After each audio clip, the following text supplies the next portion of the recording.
मुसलमान विरोधी है, उस आशंका को दूर किया जाए ताकि समाज के गरीब मुसलमानों को भी उनका हक अधिकार मिले। इस सोच के साथ वक्फ बोर्ड में संशोधन को लेकर चिराग पासवान और नीतीश कुमार की जदयू आमने सामने है। आपको हम बता दें कि लगातार एनडीए में फूट देखी जा रही है और ये चिराग पासवान और जीतन मांझी आरक्षण को लेकर आमने सामने हो गए थे। अब नीतीश कुमार और चिराग पासवान के जो बीच में है अनबन होती हुई देखी जा रही है। तो सुनिए चिराग पासवान किस प्रकार से अपनी बातों को रख रहे हैं और वक्फ बोर्ड के फायदे समझा रहे हैं कि मुस्लिम समुदाय के लोगों को कितना इसका फायदा होने वाला है।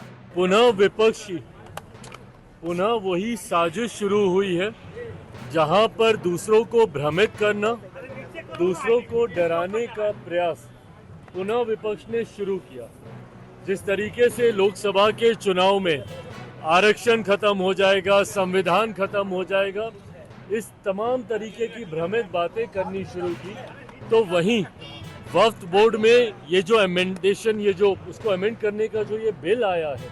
उसको लेकर पुनः इस बात का भ्रम फैलाने का प्रयास किया गया कि ये मुसलमान विरोधी है,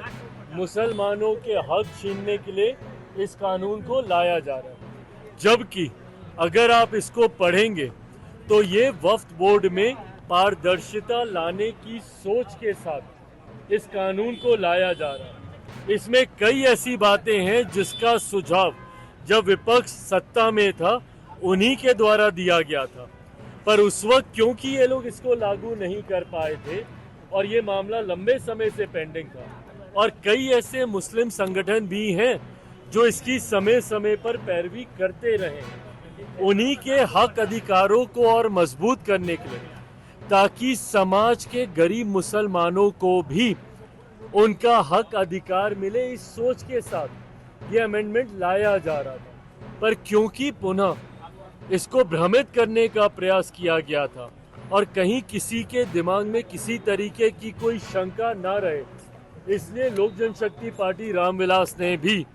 सरकार के समक्ष हम लोगों ने ये सुझाव रखा था कि इसको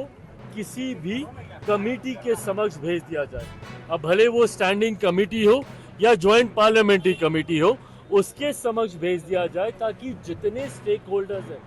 जो भी इसके साथ जुड़े हुए हैं, वो खुलकर वहां पर चर्चा कर सकें और ये जो भ्रम फैलाया जा रहा है कि मुसलमान विरोधी है, उस आशंका को दूर किया जा सके। मैं आज धन्यवाद देता हूं प्रधानमंत्री जी का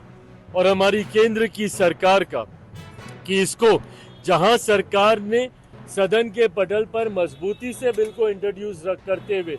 अपनी बातों को, सरकार की बातों को प्रमुखता से रखा, तो वहीं विपक्ष के मन में इसको लेकर कोई शंका ना रहे, जेपीसी को भी इसको रिकमेंड करने की बात की गई है। आने वाले दिनों में मुझे लगता है जल्द ही स्पीकर जेपीसी का गठन करेंगे और वहां पर खुलकर इसको लेकर चर्चा होगी, बट इसमें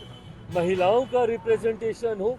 और इस संस्था में पूरी तरीके से पारदर्शिता हो, इस सोच के साथ सरकार इस विधेयक को लेकर आई है। पर अब क्योंकि ये जेपीसी में जा चुका है, वहां पे तमाम स्टेक होल्डर्स अपनी बातें रखेंगे और उसके बाद इसको आगे देखा जाएगा। हाँ, कौन विरोध कर रहा, मतलब अब पता नहीं अब और कोई कर रहा है कि नहीं कर रहा, पर ललन बाबू ने तो आज खुलकर इसका समर्थन किया ही है।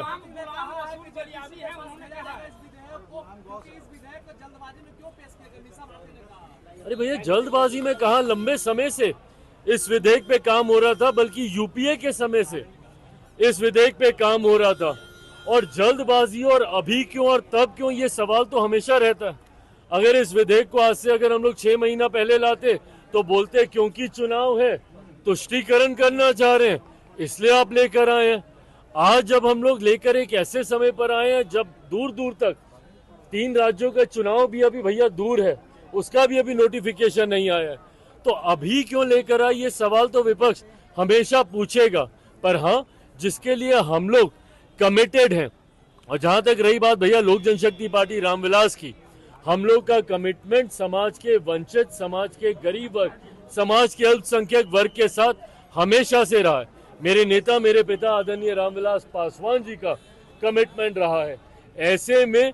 सरकार का हिस्सा रहते हुए ऐसा कोई विधेयक हम लोग के रहते हुए नहीं आएगा जो समाज के किसी भी वर्ग के साथ कोई अन्याय करे। पर विपक्ष बार बार भ्रमित करने का कार्य करता है, लोगों को डराने का काम करता है, कभी विधेयक को लाने के समय को लेकर, कभी। तो आपने सुना चिराग पासवान को किस प्रकार से वो वक्फ बोर्ड के फायदे समझा रहे हैं, इसमें संशोधन अगर होता है तो कितना ज़्यादा फायदा होने वाला है। वहीं उन्होंने बताया कि विपक्षी लोग जो है वो लगातार सवाल उठाते हैं और सवाल करते रहेंगे, लेकिन ललन सिंह हमारे साथ में है। जब उनसे सवाल किया गया कि नीतीश कुमार के कुछ लोग जो है, कुछ नेता जो है इसका विरोध कर रहे हैं, तो उन्होंने स्पष्ट कर दिया कि मुझे इसकी जानकारी नहीं है, पर ललन सिंह इसका समर्थन कर रहे हैं। और अर्न करें लाखों रुपए प्रति महीने। चैनल पार्टनर बनने के लिए विजिट करें www.dikshans.com।